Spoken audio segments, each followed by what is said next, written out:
Eli Carpenter hadn't set foot in Glenwood Ridge in over a decade. The sleepy, pine-shaded neighborhood on the outskirts of Austin had once been a place of joy, where he played catch in the cul-de-sac with friends and rode his bike down to Lake Barton in the summer heat. But memories had faded, and time had done what it does best: change everything. Now 34, Eli had returned not out of nostalgia, but out of necessity. His father, William Carpenter, was slipping, diagnosed with early onset dementia, and now struggling with the simplest of tasks. A proud man who had once been a school principal and community leader, William had resisted help until his confusion nearly caused a fire in the kitchen. That was when Eli dropped everything in Dallas: his tech job, his condo, and the life he'd built, to move back into the family home. But what struck Eli immediately wasn't just the change in his father, it was the transformation of the neighborhood itself. The once friendly Glenwood Ridge had a sterile, forced order to it now.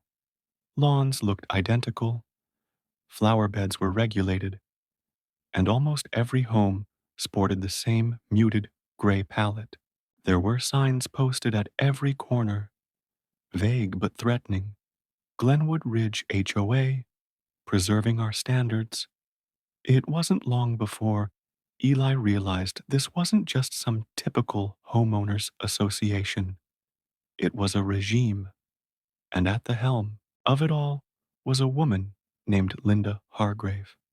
Eli first encountered Linda Hargrave at the Glenwood Ridge monthly meeting, held in what used to be the community clubhouse, but now felt more like a courtroom.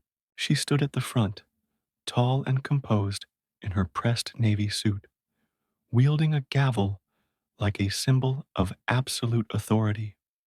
"My job is to keep Glenwood Ridge safe, clean, and profitable," she declared. "We are a covenant community, and the rules exist for everyone." But Eli quickly noticed the double standard. The new homeowners, mostly younger, upwardly mobile professionals, seemed to skirt many rules without consequence. Their decks extended past the approved footage, and their dogs barked late into the night without a single fine. Meanwhile, older residents like William were being targeted for trivial violations: a cracked walkway slab, a faded mailbox, a birdbath that wasn't approved decor. Linda's enforcement tactics were relentless. Notices arrived almost daily at William's door. Fines piled up over petty issues. Eli tried to challenge one of the citations, a $150 fine for excessive garden growth, but was met with a sneer and a photocopied page from the 94-page HOA bylaws. "I'm just trying to help my father live in peace," Eli said. Linda's reply was sharp. "Then I suggest you help him follow the rules." One evening, as Eli walked his father's old Labrador around the block, he spotted a black SUV idling at the edge of Maple Hollow Lane. Inside, a man in tactical style clothing watched the street through mirrored sunglasses, jotting notes onto a clipboard. Eli paused and stared, and the SUV slowly rolled past without a word. "Who was that?" he asked a neighbor, Mrs. Dietrich, a widow in her late 60s, who was watering her potted daisies. She stiffened, eyes darting. "Compliance patrol," she said in a whisper. "Linda hired them from some private firm last year. They're not police, but they act like they are." Eli learned that these officers issued citations, took photos of homes, and even peered into backyards with drones. They operated with no oversight, no accountability. Residents lived under constant observation, their freedom choked by the threat of penalties or worse, liens on their homes. At a backyard barbecue, one of Eli's old childhood friends, Marcus, confessed that he'd stopped attending HOA meetings out of fear. Last time I spoke up, they fined me $5,000 for unapproved structural additions. All I did was install a rainwater barrel. The community was silent, cowed into submission. Eli realized this wasn't just about enforcing property values. It was about control. As the weeks passed, William's moments of clarity became fewer. Some days he mistook Eli for his late brother. Other days he wandered outside in his bathrobe, trying to find the school where he used to work. Eli did his best. He fixed the broken fence, trimmed the hedges, repainted the mailbox, but the citations kept coming. Then came the letter. It was printed on thick paper with the Glenwood Ridge logo stamped in blue foil at the top. It cited chronic and escalating noncompliance, referencing over a dozen violations. The letter stated that unless the issues were fully addressed within 30 days, the HOA would begin the process of placing a lien on the home. Your father's inability to manage the property constitutes a threat to community standards. The letter concluded. Eli was livid. He stormed into the next HOA meeting, holding the letter like a loaded weapon. "This is harassment," he said. "You're using his illness to bully him." Linda didn't flinch. "The rules don't change because someone is sick," she said. "We can't lower the standards for one person. It sets a dangerous precedent." Eli looked around the room, hoping for support, but the silence was deafening. Neighbors avoided his gaze. The fear was stronger than the outrage. The next month, Eli came prepared. He had compiled dozens of photos, emails, and testimony from residents, too afraid to speak. He stood before the microphone and turned the overhead projector on. "This house on Lavender Lane has an unapproved carport. No fine. This home on Sycamore has 6 garbage cans. Not the permitted 2. No fine. But my father gets fined for a chipped flower pot?" He turned to the crowd. "You all know what's happening here. The HOA isn't about protecting the neighborhood. It's about protecting Linda's power." Linda tried to cut him off. "Mr. Carpenter, this is not the appropriate—" He raised his voice. "You're abusing your authority. You've turned this community into a private fiefdom. You're targeting the vulnerable, the elderly, and anyone who won't play along." A murmur rippled through the room. A few residents nodded. For the first time, Eli saw cracks in Linda's iron grip. But Linda regrouped quickly. "This meeting is adjourned," she barked, slamming her gavel. "Any further disruptions will result in legal action." Eli was escorted out by one of the compliance officers. As he stepped into the night, he didn't feel defeated. He felt ignited. The line had been drawn, and he was ready for the fight ahead. Just days after Eli's public confrontation at the HOA meeting, the retaliation began. At first, it was subtle, another warning for improper landscaping due to a single wildflower patch in the backyard. Then came a notice about a missing architectural approval for repainting the front door, even though Eli had used the original color. But the real blow landed when a thick envelope arrived by certified mail. Inside was a formal cease and desist letter from the HOA's law firm. "Dear Mr. Carpenter," it read, "you are hereby ordered to cease all unauthorized structural modifications to the property located at 218 Willow Crest Lane including but not limited to roof replacements, exterior paint alterations, and any driveway expansion. Failure to comply will result in civil penalties and court action, including liens and forced remediation. Eli stared at the paper, heart pounding. He hadn't modified anything. The driveway was untouched. The roof repairs had been made by his father years earlier, well before the new HOA regulations were enacted. It was clear this was an orchestrated move, Linda's way of punishing him for speaking out.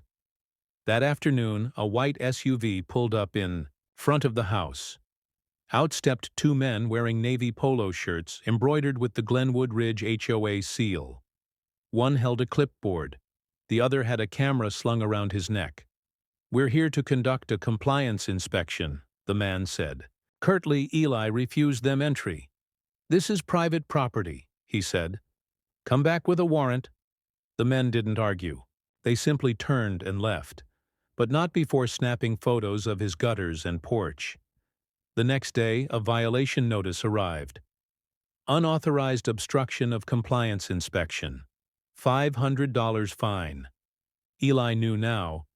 Linda wasn't just enforcing rules. She was trying to break him. Frustrated but undeterred, Eli dug deeper. If Linda wanted a war, he'd fight back with facts. Late into the night, while his father slept upstairs, Eli pored through the HOA's annual financial reports. They were accessible through the community portal, but barely anyone read them. Most of the line items were vague: general maintenance, beautification initiative, compliance fund disbursements. But something felt off. The numbers didn't add up. Over $85,000 had been allocated in the past fiscal year for security consulting. Eli knew from speaking to neighbors that no new security system had been installed, no upgrades made, and consulting seemed like a cover term for the compliance officers in the black SUVs. Even more questionable was the President's Discretionary Fund, which totaled nearly $24,000. There were no itemized expenses, no receipts, just a signature from Linda authorizing the transactions. He contacted an old college friend who now worked as a municipal auditor and sent him the reports. Within hours, his friend replied, "This is shady as hell. Misappropriation at best, embezzlement at worst. She's funneling dues into a private enforcement program. Could be illegal." Eli saved the email, printed hard copies of everything, and began compiling a file, a growing dossier on Linda Hargrave and her misuse of HOA power. At first, no one wanted to talk. Fear still clung to the community like thick humidity. But small cracks began to show. It started with Mr. Grayson, a retired firefighter who lived 2 streets over. One morning, Eli found him standing beside his rusted mailbox, shaking his head. "She fined me $300 for excessive smoke from my grill last weekend," he muttered. "I've lived here for 25 years and never seen anything like this." Eli asked if he'd ever considered challenging the fines. Grayson hesitated, then nodded. "It's about time someone did." Soon, others came forward. Mrs. Dietrich left a note in Eli's mailbox. "You're brave. We need you. Call me." The Baileys, newer residents, shared stories of being pressured into repainting their home twice in 6 months. Even Marcus, Eli's childhood friend, offered to help dig into HOA spending records after work. They met in secret, usually at the community park, sometimes in garages or living rooms with drawn blinds. They formed a loose coalition of concerned residents who called themselves the Glenwood Watch. What started as a handful grew into nearly a dozen within weeks. They weren't ready for open rebellion, but they were ready to act. Eli knew that taking down Linda through formal HOA channels would be hard but not impossible. According to the bylaws, any group of residents could initiate a vote of no confidence in the president if they collected signatures from at least 35% of homeowners and presented evidence of financial misconduct or abuse of power. It was a narrow path, but it was legal. With the help of the Glenwood Watch, Eli drafted a formal petition. The document demanded a third-party audit of all HOA finances over the past 3 years and called for a special meeting to vote on Linda Hargrave's removal as president. They started knocking on doors quietly, after dark, or on weekends when the compliance officers were less visible. At first, people were reluctant. Some closed doors. Others murmured support but refused to sign.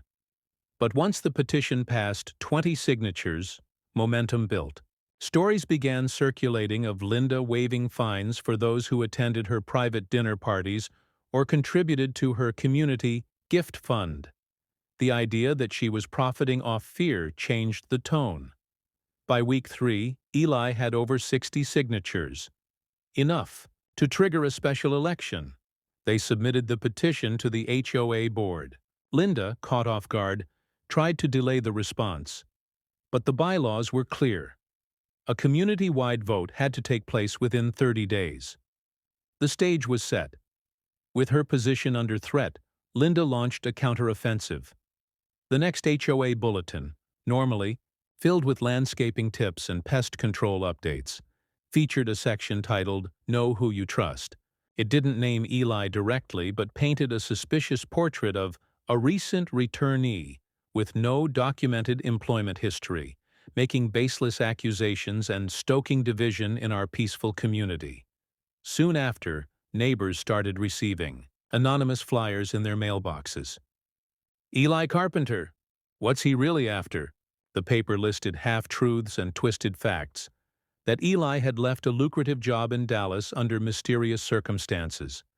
That he was using his father's illness for sympathy. That he had ties to outside political groups. Some of Eli's allies wavered. A few stopped responding to messages. Even Marcus seemed more cautious. But Eli stayed focused. He held an open house meeting, this time hosted in the Graysons' backyard, and spoke plainly. "This isn't about me," he said. "It's about what kind of community we want to live in. One where we help each other, or one where fear and power decide everything." To prove his integrity, he released his own employment records and explained why he'd left Dallas, to care for his father, not because of any scandal. He shared the full audit petition and offered to let anyone review the evidence themselves. That night, he received an email from a woman he didn't know. Samantha Yoon, a resident who worked as a paralegal. She had proof that Linda had used HOA funds to pay for spa retreats, not community development, as claimed. Eli smiled. The truth was starting to shine through the cracks in Linda's fortress. The Glenwood Ridge clubhouse had never seen so many people in one room. Folding chairs lined the walls, every seat filled. Neighbors stood along the back wall and in the doorway, murmuring. The air was thick with tension and whispered theories. Eli sat near the front, file folder in hand, sweat forming at the base of his neck. The special meeting was about to begin. Linda Hargrave entered 10 minutes late, flanked by 2 uniformed security guards, not HOA compliance officers but private. Security from an outside firm. It was a power move, designed to intimidate. Her signature red jacket gleamed under the lights, and her trademark pearls clung tightly to her neck, like a noose made of entitlement. "I'd like to call this meeting to order," she said, tapping the gavel. Before Eli could rise, Linda launched into a tirade. "This community is under siege by falsehoods. A few disgruntled individuals, some of whom haven't paid their dues on time, are manipulating facts and inciting fear. Their so-called audit is a political stunt. Their petition legally questionable." Eli stood, raising his voice to be heard. "The petition followed bylaws to the letter. The signatures are valid. The board must honor the vote." Gasps echoed from the crowd as Linda slammed her palm on the podium. "I will not allow this circus to ruin everything we've built." "You mean everything you've taken?" someone shouted from the back. "Mr. Grayson," the crowd murmured. A few clapped. Linda turned crimson, her grip on the gavel tightening. "This vote is invalid." But then the board secretary, a quiet man named Harold Linwood, rose and cleared his throat. Madam President, according to Section 7.3 of the HOA Charter, if 35% or more homeowners submit a petition requesting a recall, the board must schedule and facilitate a vote within 30 days. We have 62 valid signatures. The vote will proceed. A hush fell. Eli met Linda's glare. For the first time, he saw uncertainty behind her eyes. When the meeting resumed after a short break, Eli took the podium. "I never wanted to be here," he began. "But when I came back to take care of my father, I saw a community living in fear. That wasn't the place I remembered." He pulled out a thick binder. "These are financial statements, public records, verified and reviewed. Over $80,000 spent on security consulting, but no receipts, no invoices, no record of services rendered, and $23,800 from the President's discretionary fund used at spas, restaurants, and luxury hotels. None of this was approved by the board." Murmurs filled the room. Eli passed copies of the key pages down the aisle. Some neighbors flipped through. Others simply stared. Linda stood stiffly behind the table, motionless. "This isn't about control," Eli continued. "It's about accountability, about restoring trust. No one, no president, no board, should have unchecked power. We deserve better." Samantha Yoon, the paralegal who'd come forward, stood next. "I verified these records," she said, holding up her own printouts. "The funds were misused, and under Texas HOA law, this is considered fraud." A stunned silence fell. Then a ripple of applause. Linda stood, shaking. "These documents were obtained illegally. This is a smear campaign against a woman who has given 10 years to this community." But she wasn't yelling anymore. Her voice cracked near the end, and her hand trembled as she clutched the gavel. The crowd wasn't buying it. The vote was swift and final. Each homeowner was handed a ballot: yes to recall the president, no to retain. The process was supervised by a volunteer third-party accountant and the HOA secretary, Harold. It took 20 minutes to count. By a vote of 54-8, Harold announced, "Linda Hargrave is hereby removed as president of the Glenwood Ridge HOA." The clubhouse erupted. Cheers, claps, a few relieved sobs. Linda stood silently, shoulders hunched before turning to leave without a word. Her security guards followed her out. In her wake, the HOA board stood stunned. A few longtime allies of Linda quietly resigned in the following days. Others scrambled to distance themselves from the scandal. But for the first time in years, the community felt awake. Within the week, an emergency board meeting was held to appoint an interim president. Eli declined nomination. He wasn't interested in power. But he recommended Samantha, and the board voted unanimously to instate her. A forensic audit was launched. A separate committee began the process of returning improperly charged fines to residents. Legal counsel was consulted to determine whether criminal charges against Linda were viable. Glenwood Ridge had started to cleanse itself, but not without growing pains. Even after Linda's removal, Eli didn't rest. He worked with Samantha and the board to rewrite portions of the HOA bylaws. They added transparency measures, public monthly financial reports, independent audits every year, and a rotating compliance committee made up of volunteers, not private contractors. Eli proposed a community mediation council that would handle minor violations with a focus on resolution, not punishment. The idea was to bring people together, not pit neighbor against neighbor.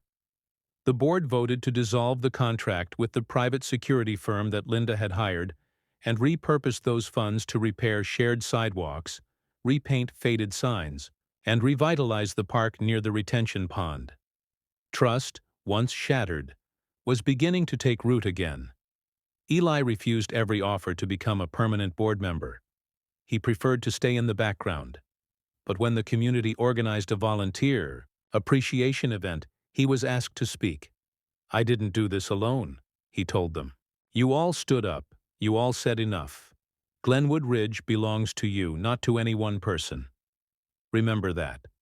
The applause that followed was not thunderous. It was warm, personal. A community recognizing one of its own. Months passed. Spring arrived in Glenwood Ridge with gentle rains and blooming dogwoods. The street that once felt stifling now bustled with small joys. Children riding bikes without being scolded for noise. Neighbors chatting over fences instead of fearing anonymous complaints. Eli's father, Harold, began to improve with steady care. His memory still faded at times, but he laughed more now, especially on warm evenings when he and Eli sat on the porch sipping lemonade. The wildflowers in the backyard were no longer a violation. They were featured in the new Glenwood Garden Tour, a monthly community walk organized by residents. One afternoon, Mrs. Dietrich brought over a peach pie, smiling broadly. "I feel like I can breathe again," she said. "Thank you, Eli." "I just lit the match," he replied.